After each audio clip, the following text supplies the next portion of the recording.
जो भी मेरे चैनल को सब्सक्राइब नहीं करेगा, उसे रात में चुड़ैल पकड़कर ले जाएगी। इसीलिए मेरे चैनल को आप सब लाइक सब्सक्राइब कर दें, ताकि चुड़ैल आपको ले जाने ना आए।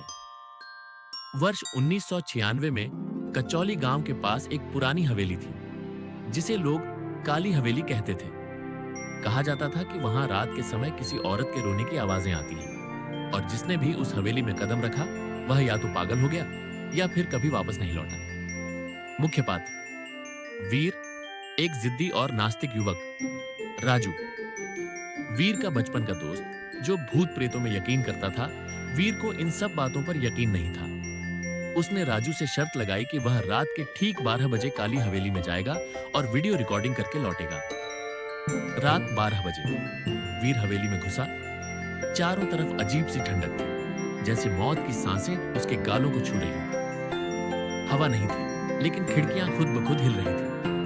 उसने कैमरा ऑन किया और इधर-उधर घूमना शुरू किया। तभी एक कमरा दिखा, जहां दरवाजा आधा खुला था और अंदर से लाल रोशनी आ रही थी।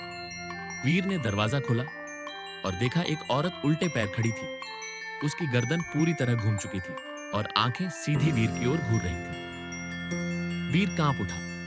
उसने जैसे ही भागने की कोशिश की, दरवाजा अपने आप बंद हो गया। उस औरत ने फुसफुसाते हुए कहा, अब तू कभी बाहर नहीं जाएगा, तू मेरा है। कैमरे की स्क्रीन ब्लैक हो गई। वीर कभी नहीं लौटा। अगले दिन राजू पुलिस को लेकर हवेली गया, लेकिन वहां वीर का कोई नामो निशान नहीं था। बस एक पुराना कैमरा पड़ा था, जिसमें आखिरी रिकॉर्डिंग सिर्फ एक ही वाक्य की थी, मैंने गलती की, वो जिंदा नहीं है, पर वो मर चुकी भी नहीं है।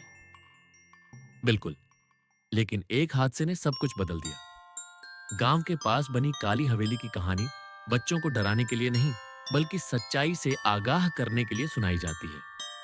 कोई नहीं जानता कि उस हवेली में क्या है। बस इतना पता है कि जो भी वहां गया, वो या तो मर चुका है या फिर कुछ और बन गया है। वीर एक पढ़ा लिखा लेकिन जिद्दी लड़का था। वह हर उस चीज का मजाक उड़ाता था जिसमें डर या भूत प्रेत का जिक्र आता था। उसका दोस्त राजू हमेशा उसे समझाता था, वीर, कुछ जगह होती हैं जहां इंसान नहीं, बस डर राज करता है। वहां जाके लौटना किस्मत नहीं, श्राप बन जाता है। लेकिन वीर को चैलेंज चाहिए था। उसने कैमरा उठाया, मोबाइल चार्ज किया और तय कर लिया कि वो काली हवेली में जाएगा। अगर मैं सही सलामत लौट आया तो तू मानेगा कि ये सब बकवास है। वीर ने कहा। राजू बस इतना बोला, अगर तू नहीं लौटा तो समझ लेना, डर झूठा नहीं था। रात के ठीक 12 बजे वीर हवेली के सामने खड़ा था। चांद आधा था और चारों ओर सन्नाटा ऐसा था जैसे जमीन खुद सांस रोककर खड़ी हो। हवेली की दीवारें काली पड़ चुकी थीं, जैसे किसी ने आग से जलाया हो। वीर ने कैमरा ऑन किया और बोलना शुरू किया, यह है काली हवेली। आज मैं साबित करूंगा कि डर सिर्फ दिमाग का खेल है।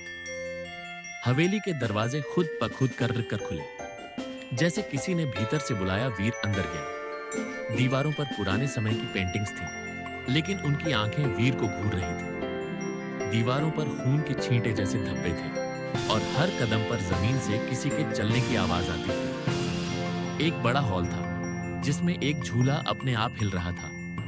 फिर अचानक वीर को लगा कि पीछे कोई है। वो पलटा, कोई नहीं, लेकिन कैमरे में कुछ दिखा, एक धुंधली परछाई जो धीरे धीरे करीब आ रही थी। वीर डर के मारे पसीने पसीने हो गया, लेकिन अब पीछे हटने का रास्ता नहीं था। दरवाजा बंद हो चुका था। हवेली के सबसे पिछले हिस्से में एक कमरा था, जिसके अंदर से हल्की लाल रोशनी आ रही थी। वीर ने जैसे ही उस दरवाजे को धक्का दिया, एक तेज चीख हवा में गूंजी।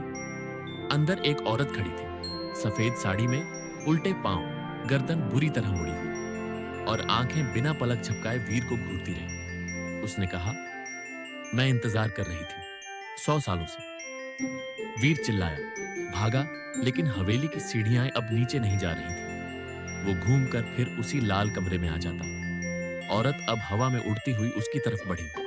वीर ने कैमरे में चीखते हुए कहा, राजू, मैंने गलती कर दी। ये जगह इंसानों की नहीं। ये औरत जिंदा नहीं, लेकिन मरी भी नहीं।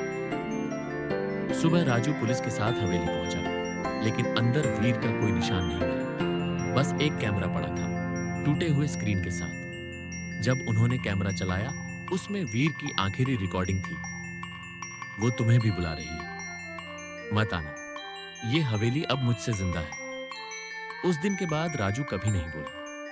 वो हर रात हवेली की तरफ देखता रहता है, जैसे कोई उसे बुला रहा हो। गांव वालों का कहना है, अब हवेली में दो आत्माएं हैं, एक औरत और एक लड़का, जो साबित करना चाहता था कि डर झूठा है।